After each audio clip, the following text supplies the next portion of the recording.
masyarakat kita ini selalu dilindungi oleh Allah Subhanahu Wa Taala, di mana ibu-ibu juga tadi saya doakan sudah datang dengan selamat, saya doakan kembali dengan selamat. Semoga kita ketemu di Blang Padang di rumah wali kota. Siap. Hasanuddin. Yes.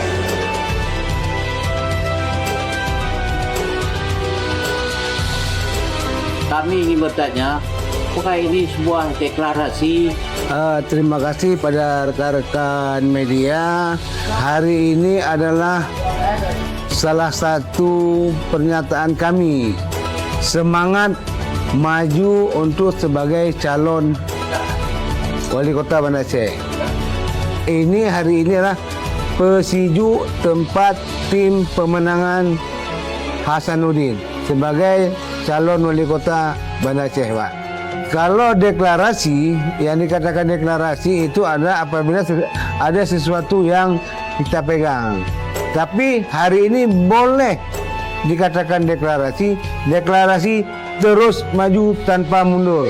Banda Aceh, oke. Sekarang dukungan dari partai politik sejauh mana sudah? PKB sudah saya dapat rekom. Empat lagi Gerindra. Ini dalam proses. Jadi dalam proses dalam arti saya tidak bisa mendahului kebijakan pimpinan.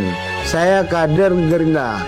Kalau kita lalai hanya menunggu surat rekom, waktu sudah jalan. Kita persiapan tidak ada. Sehingga proses pencapaian suara yang kita targetkan misalnya 70% tidak tercapai, Pak. Hari ini kita langsung membentuk tim, 90 desa ini sudah terbentuk. Jadi kita bentuk terus. Kemampuan saya sebagai birokrat yang selama ini lebih kurang 30 tahun lebih saya di pemerintahan, dan alhamdulillah mungkin anda bisa menilai siapa saya sebenarnya. Ada beberapa dinas teknis yang sudah saya pimpin, dan juga ada sebagai pelaksana tugas wali kota Banda Aceh. Jadi yang saya inginkan sejalan untuk membangun kota Banda Aceh, Pak. Katakan sesuatu yang salah bagi saya, kalau itu salah. Karena kita yang salah adalah pelajaran bagi saya. Jadi jangan ragu, cuma kalau bisa jangan langsung dimuat di media. Panggil saya, ngopi, langsung kita bahas.